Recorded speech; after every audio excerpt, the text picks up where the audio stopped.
Umuraperi Papa Cyangwe yagaragaje ko amakimbirane yavugurwa yabaye hagati ye na Kigali University ya Coach GAEL ubwo yahakoraga igitaramo yamaze gushyirwaho umucyo. Uyu musore yakoreye igitaramo muri Kigali University kwa 22 Gushyingo na 2025 ubwo yizizaga imyaka 5 amaze atangiye umuziki. Cyakurikiwe n'inkuru nyinshi zimwe zivuga ko uyu musore yabuze ubwiki bwo guha bari bamuhaye ibyuma, mu gihe we yavugaga ko yafungiwe muri iyi nyubako amasaha menshi cyane. Mu itangazo Papa Cyangwe yashyize hanze yavuze ko ibibazo byavugwaga byabayeho bicaye bakaza kubicoca kurungu bikaba byarangiye. Ini show Business Rwanda ukore subscribe kugira ngo tuzajya ucika umunsi ku munsi. Nitwa Ferrariz.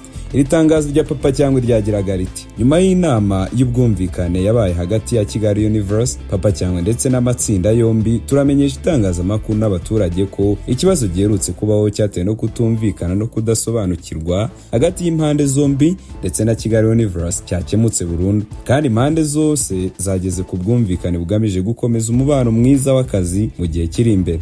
Yakomeje avuga ko ashimira Coach GAEL wubatse Kigali University, avuga ko ari we wagize uruhare rukomeye mu gukemura ibibazo byari byabayeho kandi bikaba byavugutiwe umuti burundu. Mu magambo yakomeje agira ati: dufashe umwanya ngo dushimire Coach GAEL, akaba ari nawe muyobozi mukuru wa Kigali University, ubunyamwuga bwe, umuhate yagize mu kuyobora ibiganiro ndetse no guhuza impande zombi, ndetse no kuba yarabaye hagati ndetse ntagire uruhande abogamiraho. Ubufatanye n'ubwitange bwe mu gushaka amahoro n'ubwumvikane bwagize uruhare rukomeye mu gukemura ibibazo. Uyu muhanzi yavuze ko nk'itsinda ry'abashimira Kigali University urukundo n'ubufasha badahwema kumuha kuva ku munsi wa mbere ndetse na nyuma y'ibi byabaye byaturutse ku kutumvikana. Mu magambo ya none yakomeje agira ati: tuboneho kandi no kumenyesha rubanda ko iki kibazo kitagomba na rimwe gushyira isura mbi muri Kigali University nk'ikigo gikora ibikorwa byacyo by'ubucuruzi mu mucyo. Dushima akazi keza bakora kandi tuzaguma kuzirikana no gushyigikira ubufatanye bwiza mu ruganda rw'imyidagaduro nyarwanda.